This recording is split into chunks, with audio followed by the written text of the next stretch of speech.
Hello students, welcome to global online. This is Ankita Sood. So paper one preparation में आज मैं आपके लिए सैम्पलिंग टेक्निक्स के इंपॉर्टेंट क्वेश्चंस लेकर आई हूँ। ये एक बहुत ज़रूरी टॉपिक होता है जिसके टाइप्स में से क्वेश्चंस एग्जाम में आपको देखने को मिल सकते हैं। इसीलिए स्टूडेंट्स, एग्जामिनेशन के लेवल के हिसाब से हम आज के वीडियो में क्वेश्चंस को डिस्कस करेंगे, तो आप सभी इस सेशन में अंत तक बने रहिएगा। स्टूडेंट्स, पेपर वन में आप सबको हेल्प करने के लिए एक कंप्लीट कोर्स में लेकर आई हूँ जिसमें अगले 30 दिन के अंदर आपको रोज 2 से 3 लाइव लेक्चर्स के साथ पेपर से पहले 100% सिलेबस तो कवर करवाया ही जाएगा। साथ ही आपकी रिवीजन के लिए full syllabus MCQs and PYQs भी दिए जाएंगे, जिसमें कि आपको कुछ ऐसे ट्रिक्स बताऊंगी जिससे इजीली करेक्ट आंसर को पेपर में आइडेंटिफाई किया जा सकता है। फाइनल प्रिपरेशन के लिए अपडेटेड मॉक टेस्ट है and 5000 plus MCQ question bank है जो कि एक्सप्लेनेशन के साथ आपको मिलेगा। एंड यकीन रखिए कि इसमें से एज इट इज सवाल पेपर में आपको देखने को मिल सकते हैं। लिमिटेड पीरियड के लिए ये डिस्काउंट आपको दिया जा रहा है। इसके लिए आपको गिवन नंबर्स पर व्हाट्सएप के थ्रू कॉल या मैसेज करके पूरी जानकारी लेनी है। साथ ही स्टूडेंट्स, फ्री वीडियोस और मॉक टेस्ट के लिए ग्लोबल ऑनलाइन ऐप को डाउनलोड कीजिए। स्टोर सेक्शन पर सर्च बार में आपको लिखना है कोर्स का नाम। कंटेंट पर जाते ही आप देखोगे कि यूनिट वाइज फोल्डर्स हैं, जिससे कि आप कभी भी किसी भी यूनिट से अपनी रिवीजन को स्टार्ट कर सकते हो। आपके स्टेट के अलावा अदर स्टेट्स के पीवाईक्यूज भी हम आपको देते हैं प्रैक्टिस के लिए, ताकि आपको अपकमिंग एग्जामिनेशन के लिए एक आइडिया मिल जाए कि किस लेवल के सवाल पूछे जा रहे हैं। तो ये एक ऐसा कोर्स है जो डेफिनेटली स्टूडेंट्स आपको एग्जाम क्वालिफाई करने में हेल्प करेगा। तो चलिए शुरू करते हैं। हमारा आज का पहला क्वेश्चन है, which of the following sampling methods is not based on probability. First option है simple random sampling, stratified sampling, quota sampling and cluster sampling. ठीक है, तो यहाँ पे पूछा गया है कि कौन सा सैम्पलिंग का तरीका जो है वो प्रोबेबिलिटी की कैटेगरी में नहीं आता है। तो पहला पॉइंट यहाँ पे ये ध्यान रखना है कि हमेशा नॉट टर्म पे फोकस रखना है। ठीक है, तो पहले मैं बताती हूँ कि सैम्पलिंग क्या होता है। सैम्पलिंग का मतलब होता है डेटा को कलेक्ट करना। ठीक है, मान लीजिए कोई एक स्पेसिफिक ग्रुप है हमारे पास इंडिविजुअल्स का, जिस ग्रुप के थ्रू हम लोग डेटा को कलेक्ट करते हैं अपनी रिसर्च के लिए। ठीक है, तो इसी में हमारे पास दो टाइप्स आते हैं, probability and non probability sampling. तो प्रोबेबिलिटी सैम्पलिंग जो है उसका मतलब होता है, जैसे मान लीजिए कि 10 लोगों का ग्रुप है, तो अगर हम प्रोबेबिलिटी की बात करते हैं यानी कि we are talking about random selection, तो इन 10 के 10 स्टूडेंट्स में से या जो भी लोग हैं इन सभी की 100% चांसेस हैं कि इनका सिलेक्शन हो। ठीक है, एंड जो हमारे पास नॉन प्रोबेबिलिटी सैम्पलिंग टेक्निक होती है, वहां पे अगर 10 लोगों का ग्रुप है तो इनको हम डिवाइड करते हैं क्राइटेरिया के बेसिस पर। तो वो क्राइटेरिया कुछ भी हो सकता है, वो उनका एज भी हो सकता है, उनके वेट के अकॉर्डिंग भी हम उनको डिफाइन कर सकते हैं। ठीक है, अगर स्टूडेंट्स हैं तो उनके मार्क्स या परसेंटेज के अकॉर्डिंग भी हम उनको डिफाइन कर सकते हैं। तो ये होता है difference between random and probability and non probability sampling. ठीक है, तो इसके अलावा अब ऑप्शंस में अगर मैं आप लोगों को बताऊं, तो यहाँ पे हमारा राइट आंसर क्या होगा। यहाँ पे हमारा राइट आंसर होगा option number 3, that is quota sampling. ठीक है, तो यहाँ पे नॉट बेस्ड ऑन प्रोबेबिलिटी यानी कि नॉन प्रोबेबिलिटी की डायरेक्ट बात की गई है। ठीक है, सो नॉन प्रोबेबिलिटी में एक तो आता है कोटा सैम्पलिंग, दूसरा आता है कन्वीनियंट सैम्पलिंग, तीसरा आता है स्नोबॉल सैम्पलिंग, चौथा आता है जजमेंट सैम्पलिंग, जिसको कि हम लोग पर्पजिव सैम्पलिंग भी बोलते हैं। ठीक है, वैसे ही अगर हम लोग प्रोबेबिलिटी सैम्पलिंग की बात करें तो इसमें भी हमारे पास 4 टाइप्स होते हैं। पहला आता है सिंपल, या फिर इसको हम लोग अनरिस्ट्रिक्टेड रैंडम सैम्पलिंग भी बोलते हैं।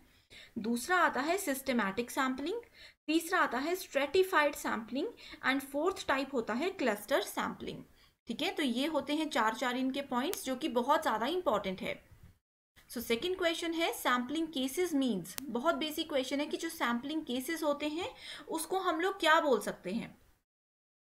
तो यहाँ पे पहला ऑप्शन है कि अगर हम लोग सैम्पलिंग को यूज करते हैं सैम्पलिंग फ्रेम्स के अंदर।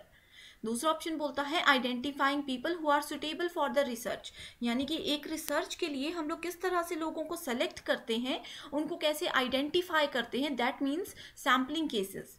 तीसरा ऑप्शन बोलता है literally the researchers brief case, तो जो रिसर्चर के डिटेल में हम लोग केसेस को डिफाइन करते हैं, क्या उसको सैम्पलिंग केस बोलते हैं। नेक्स्ट आता है sampling of people, newspapers and television programmes. तो इसका राइट आंसर होगा ऑप्शन नंबर 4, यानी कि जो भी सैम्पलिंग हम लोग लोगों के थ्रू, न्यूज़पेपर के थ्रू, टेलीविजन प्रोग्राम्स या फिर सोशल मीडिया के थ्रू कलेक्ट करते हैं, उसको बोला जाता है sampling cases. Next question is the population information is called parameter. ठीक है, तो यहाँ पे बहुत इंपॉर्टेंट क्वेश्चन है, इसी क्वेश्चन को दो तरीके से पूछा जा सकता है। ठीक है, तो पॉपुलेशन इंफॉर्मेशन जो होती है उसको पैरामीटर बोला जाता है। सिमिलरली जो सैंपल इंफॉर्मेशन होती है उसको क्या बोला जाता है। ठीक है, पहला ऑप्शन है universe, inference, sampling design and statistics. तो यहाँ पे राइट आंसर होगा option number 4, that is statistics. ठीक है, तो ये चीजें आपको सिर्फ याद रखनी है। तो इसका क्वेश्चन इस तरह से भी पूछा जा सकता था कि सैम्पलिंग इंफॉर्मेशन को हम लोग बोलते हैं स्टैटिस्टिक्स, तो सिमिलरली पॉपुलेशन इंफॉर्मेशन को हम क्या बोलेंगे। ठीक है, तो यहाँ पे इस तरह से क्वेश्चन पूछा जा सकता है, तो आंसर होगा पैरामीटर। तो अब आपको बताती हूँ कि पॉपुलेशन क्या होता है। ठीक है, सो पॉपुलेशन होता है एक एंटायर ग्रुप, ठीक है, जिसकी हेल्प से हम लोग कंक्लूजन को, अपने रिसर्च के कंक्लूजन को ड्रॉ कर सकते हैं। जैसे कि अगर मान लीजिए 10 लोगों का ग्रुप है जिनके थ्रू हम लोग क्वेश्चनियर लेकर के या फिर इनको सैंपल के रूप में यूज करके क्या करते हैं, डेटा को कलेक्ट करते हैं। Next question is which of the following are non probability sampling methods. तो ये अभी मैंने आप लोगों को बताया है, इसका आंसर क्या होगा, इसका आंसर होगा option number 2, that is B, D and E. ठीक है, judgmental, snowball and quota sampling, तो ये तीनों आते हैं प्रोबेबिलिटी, नॉन प्रोबेबिलिटी के अंदर। ठीक है, अभी क्वेश्चन नंबर 1 में हमने ये चीजें डिटेल में डिस्कस की हैं। Next question is which of the following sampling procedures will be appropriate for concluding researches with empirico inductive research paradigm. तो जहां पे भी आप लोगों को एम्पीरिको इंडक्टिव रिसर्च की बात आती है, that means we are talking about कि any of the non probability sampling procedures. तो जहां पे भी नॉन प्रोबेबिलिटी सैम्पलिंग होगा वहां पे हमेशा एम्पीरिको इंडक्टिव रिसर्च की बात की गई होगी। ठीक है, next question is suppose we have to investigate the working efficiency of nationalized bank of India, which one of the following would you follow। ठीक है, तो यहाँ पे पूछा गया है कि अगर एक कोई बैंक के थ्रू यहाँ पे आइडेंटिफाई किया गया है, ठीक है, तो यहीं से आप लोगों को चीजें क्लियर होनी चाहिए कि we are talking about multi stage sampling. ठीक है, तो इसमें क्या होता है, जैसे नेशनलाइज्ड बैंक इन इंडिया पूछा गया है, ठीक है, तो उसमें अगर हम लोग किसी के वर्क को इन्वेस्टिगेट करते हैं तो वहां पे क्या होगा, मल्टीपल स्टेजेस पे हम लोग सैम्पलिंग करेंगे। जैसे स्टाफ का अलग होगा, उसके बाद लोगों का अलग सैंपल हम लोग कलेक्ट करेंगे। ठीक है, सबका क्राइटेरिया डिफरेंट होगा। Next question is when a research problem is related to heterogeneous population, the most suitable sampling method is।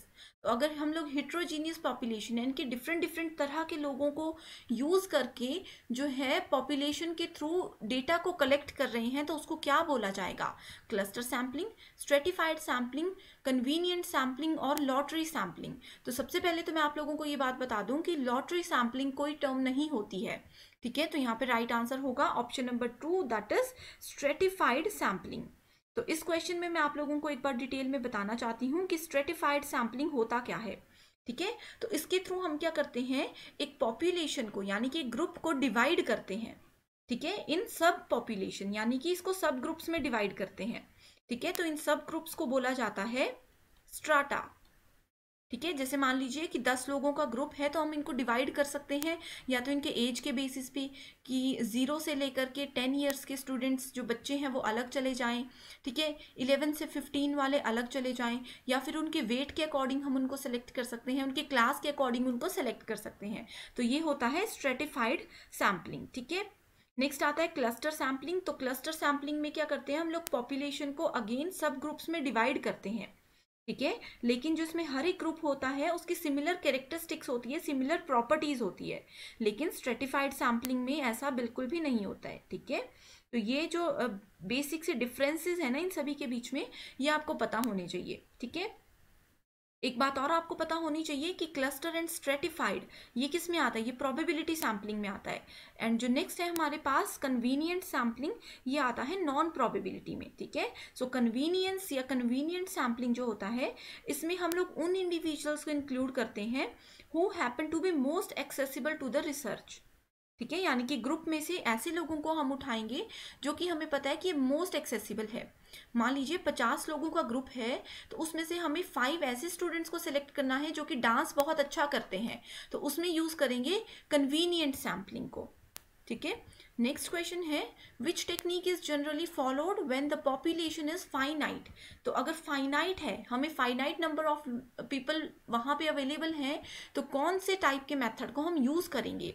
तो आंसर होगा हमारे पास, right answer, systematic sampling technique. ठीक है, तो सिस्टमैटिक सैम्पलिंग टेक्निक क्या होता है? इसको हम लोग सिंपल रैंडम सैम्पलिंग की तरह बोल सकते हैं, लेकिन डिफरेंस बिल्कुल छोटा सा होता है इन दोनों में। वो ये होता है कि ये थोड़ा इजी होता है। ठीक है, सिस्टमैटिक सैम्पलिंग जो होता है ये थोड़ा इजियर होता है as compare to simple random sampling. ठीक है, इसमें क्या होता है, हर एक मेंबर जो होता है पॉपुलेशन में, उसको हम एक नंबर प्रोवाइड कराते हैं। ठीक है, बट ये जो अगर हम लोग रैंडम सैम्पलिंग की बात करें तो उसमें रैंडमली नंबर अलॉट कराए जाते हैं, लेकिन सिस्टमैटिक सैम्पलिंग में सिस्टमैटिक वे से उनको नंबर अलॉट किए जाते हैं, तो जिससे कि हम लोग उनको ईजिली आइडेंटिफाई कर सकते हैं। फॉर एग्जाम्पल 10 स्टूडेंट्स हैं, उनको अगर हमें नंबर, चाहे हम रोल नंबर की ही बात करते हैं, रोल नंबर अलॉट कराने हैं, तो मान लीजिए हम उनको मार्क्स के अकॉर्डिंग नंबर दे रहे हैं। जो क्लास में फर्स्ट आया है उसको रोल नंबर 1, जो सेकंड है उसको रोल नंबर 2, तो उसको बोला जाएगा systematic sampling technique. Next question है generalized conclusion of the on the basis of a sample is technically known as. ठीक है, सो जर्नलाइज्ड कंक्लूजन जो होता है एक रिसर्च का, एक सैंपल का, उसको क्या बोला जाता है? Data analysis and interpretation, parameter inference, statistical inference, या ऑल ऑफ द अबव। तो right answer we have is data analysis and interpretation. ठीक है, तो कैसे हम डेटा को एनालाइज कर रहे हैं, कैसे उसको इंटरप्रेट कर रहे हैं, उसी के थ्रू हम लोग कंक्लूजन निकाल सकते हैं। Last question is which one of the following principle is not applicable to sampling। तो यहाँ पे कौन सा प्रिंसिपल है जो सैम्पलिंग में यूज होता ही नहीं है? ठीक है, तो पहला ऑप्शन है sample units must be clearly defined. तो किस यूनिट पे, किस क्राइटेरिया के बेस पे हम लोग सैम्पलिंग कर रहे हैं वो क्लियरली डिफाइन होना चाहिए। दूसरा है sample units must be dependent on each other, यानी कि डिपेंडेंट होनी चाहिए। अगर एक कंप्लीट है तो दूसरी जो है कहीं ना कहीं इस पर डिपेंडेंट होगी, कहीं ना कहीं ये डेटा हम लोग नेक्स्ट यूनिट पे, नेक्स्ट सैम्पलिंग पे यूज करेंगे। Same unit of sample should be use through out the study, यानी कि एक ही तरह का सैंपल हम पूरी रिसर्च में यूज करेंगे। नेक्स्ट आता है sample units must be chosen in a systematic and objective manner. ठीक है, तो सिस्टमैटिक वे में एंड एक ऑब्जेक्टिव मैनर में हम लोग इन यूनिट्स को कलेक्ट करते हैं। तो राइट आंसर है हमारे पास ऑप्शन नंबर 2, यानी कि जितने भी सैंपल यूनिट्स होते हैं यहाँ पे बोला गया है कि वो एक दूसरे पे डिपेंडेंट होने चाहिए। ठीक है, एंड यहाँ पे पूछा गया था नॉट, तो हमेशा इस चीज पे फोकस करना है। ठीक है, तो बहुत ही ज्यादा इजी, इंपॉर्टेंट एंड इंटरेस्टिंग ये 10 क्वेश्चंस थे, and I hope in 10 questions की हेल्प से जितने भी हमारे सैम्पलिंग के टाइप्स थे, जितनी भी उनकी टेक्निक्स थी, वो सभी आप लोगों को क्लियर होंगी। So that's all for today. Thank you so much for watching this video.